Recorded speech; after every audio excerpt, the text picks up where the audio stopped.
Läuft das Band? Ja, ja, dat. Dann los Jon.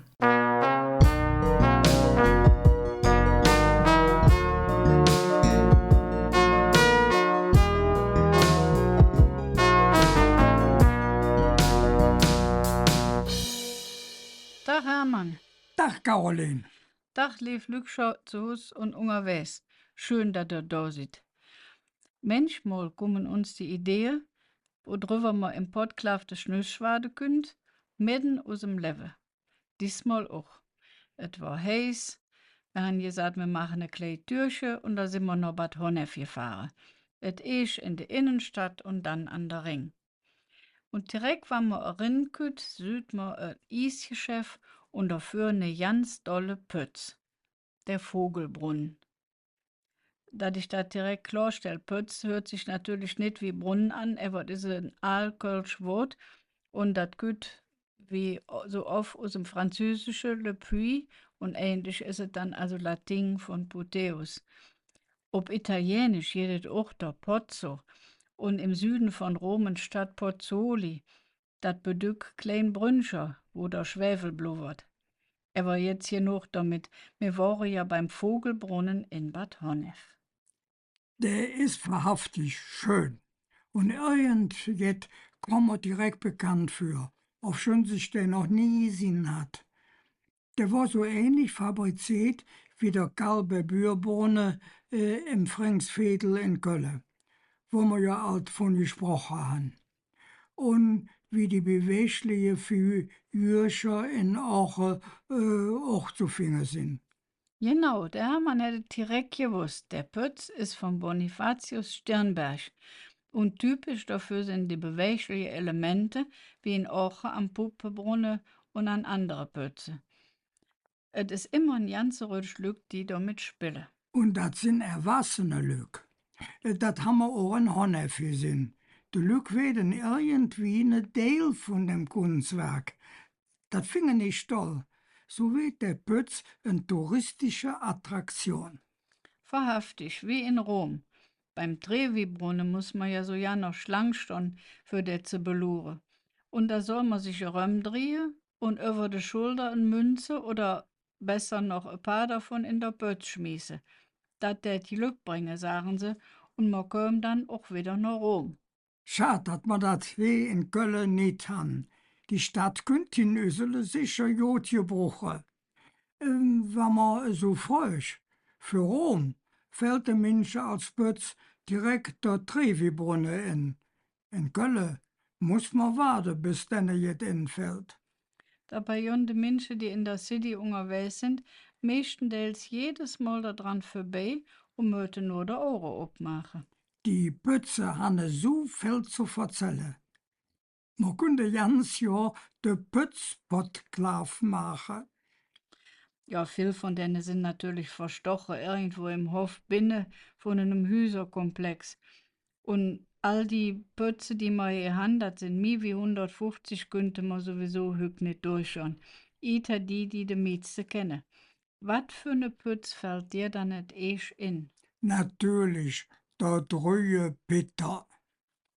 Das ist typisch, ausgerechnet eine, der 40 in seinem Leben kein Wasser gefot hat. Ähnlich heißt er auch Petersbrunnen. Aber die Kölsche han der drüge Pitter genannt. Und wann Wasser kütt, heißt der evens der Nase drüge Pitter. Peter natürlich, weil der Dom dem Zint Peter und der Maria geweiht ist. Du hast noch ja nicht verzahlt, wo der ist und wie der aussieht. Der sieht gut aus. Et best müssen wir jetzt ein Bildchen zeigen. Der Pütz ist relativ alt.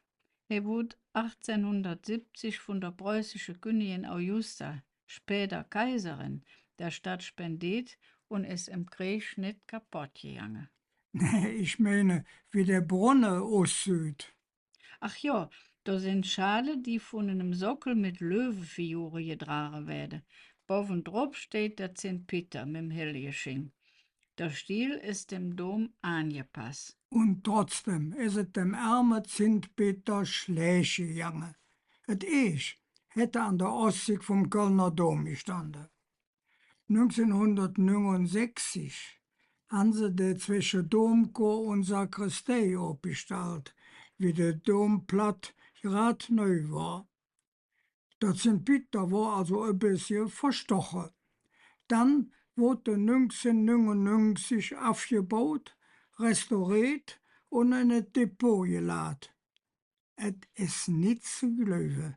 Glücklicherweise ist es nicht dabei geblieben.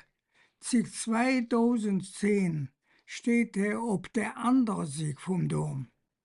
Die Bürgergesellschaft Köln von 1863, geht das hoch noch, hat gesammelt, sodass das möglich war.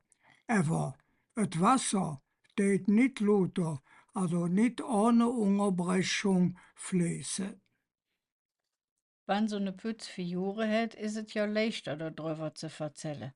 Da geht noch eine Pütz ganz in der Nöde, vom Durchgang vom Domforum Richtung Roncalli-Platz, also Richtung Ring, der Domfontäne. Da geht in so einem quadratischen Becken 9 Fontäne, die das Becken, was dann, wenn es dann Fluppe dort dazu bringt, über zu laufen. So fällt das Wasser wie eine Schleier in das größere Becken dort drunter. Das ist es dann auch. Wenn man lesen deit, was die Menschen auf de touristische Portale schrieben, ist man nicht verbasert. Hätt man sich sparen können, kann man da lesen, oder muss man nicht gesehen haben, heisst es da. Es ist, wenn es dann fluppe deit, eine Erfrischung. Und manchmal sieht man, wie Fenster drin auf der dran spille. Aber typisch Kölsch ist es nicht und hat auch keine typisch Kölsche Name. Im Gegensatz zum Schaschlikbrunnen. Ich wusste, dass du der erwähnen würdest. Der ist auch in der Innenstadt. Aber vielleicht haben nicht alle Leute, die uns zuhören, der hier sind. Also, der heißt richtig Börsenbrunnen. Aber der sieht auch nicht aus wie ein Portemonnaie, also wie eine Börse. Der steht für die Industrie- und Handelskammer an der Gerionstraße. Die Industrie- und Handelskammer hätte auch spendiert. 1965 war das. Da gibt es unge am Brunnen so eine Kreis aus Stein. Und nach binnen kommen ein ganzer Rutsch kleine Fontäne, die nach binnen das Wasser speuzen an der Fuß von der Schaschliksöl. Das sind 30 viereckige Elemente aus Metall, die oben gestapelt sind, die ein bisschen aussehen wie eine Obelisk, wenn man dem Ganzen sieht. Oft evens wie übereinander gestapelte Akte. Oder wie Schaschlik, was heutzutage ja nicht mehr in ist. Die Elemente sollen an die Zeit am Krieg erinnern, wo das kaputte Kölle wieder langsam abgebaut wurde. Das ist ja so eine Sache mit dem Namen. Man kennt auch nicht der Dumont-Brunnen, wie er richtig heißt. Die Kölsche sprechen vom Zeitungsbrunnen. Der gefällt mir auch erst gut. Der ist in der Breitstraße, direkt beim Verlasshaus, in der Nähe von der Haltestelle Appellhofplatz, wenn mit der Bahn geht. Der Alfred Neven Dumont hat, wie der Stadtanzeiger 100 Jahre alt wird, einen Beitrag zur Stadtgestaltung versprochen. Und 1986 war es dann so weg. Der Professor Theo Heiermann hat den Entwurf für den Pütz geliefert und sich direkt auf den Verlag betroffen. Und wie sieht der Pötz aus? Das Brunnenbecken hat 8 Ecken, ein Klärrühmchen. In dem Becken steht ein Sühl, wieder mit 8 Ecken. An 4 Stellen geht Wasser aus und an 4 Stellen jedes Figuren, die mit der Zeitung zu tun haben. Einer, der Zeitungen verkauft, einer, der die Zeitung lesen deed, ein Mädchen, was sich noch Hut aus einer Zeitung falten deed und natürlich die Figur vom Gründer von der Zeitung. Und der der Brunnenbauer hat sich noch jetzt Witziges entfallen lassen. Weißt du noch, wie man ein 5-Mark-Stück früher genannt hat?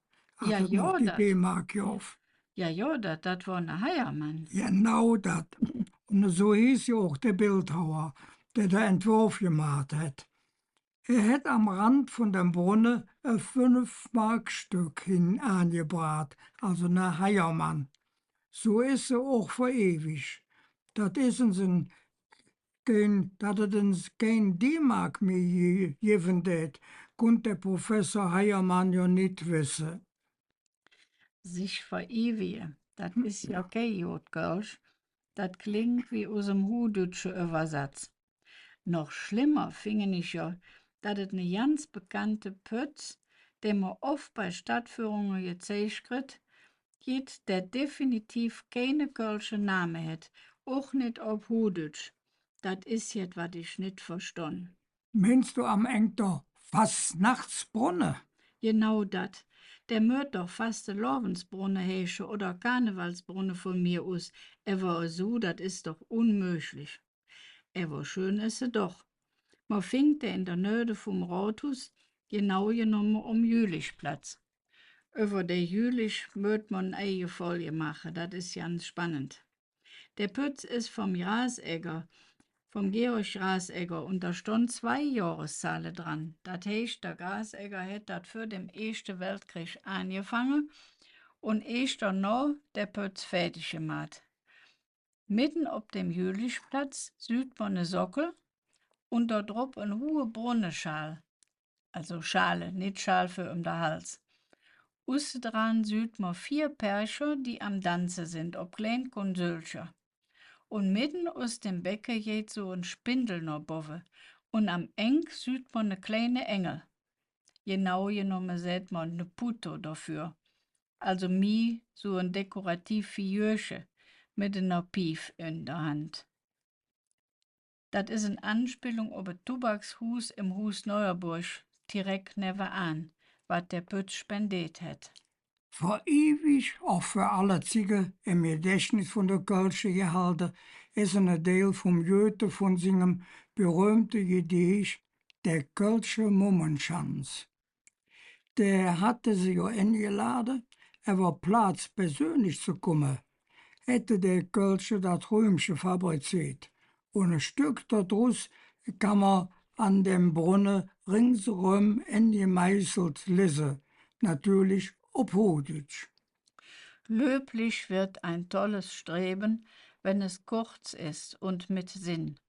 Heiterkeit zum Erdenleben sei dem flüchtigen Rausch Gewinn. Also, von Jeck im Sonnenschein hätte Goethe sicher nichts gehalten.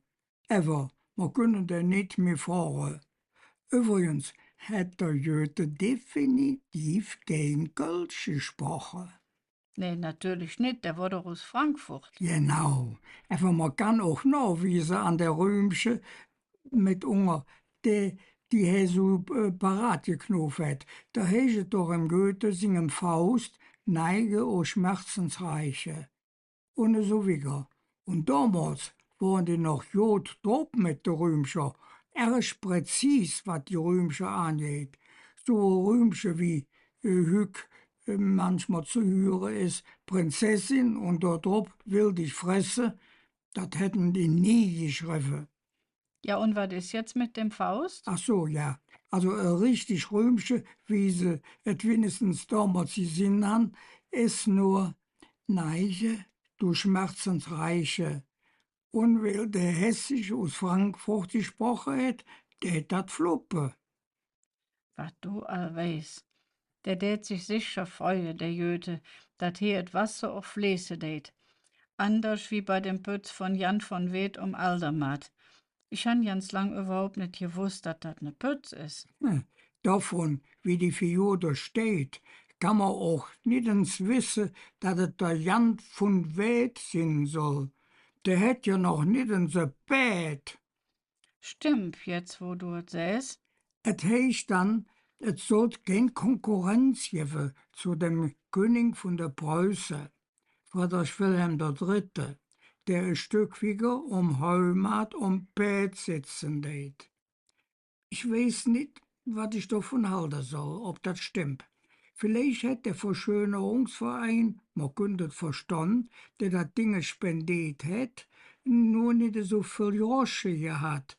Jedenfalls sieht man der Jan, der früher vom Gericht abgewiesen war, weil er nur ein Knecht früher gewesen war, als Staatsgeneral mit gespreizten Beinen auf so einem Pilar, ob einem Schwert gestützt ob der Sühl stand.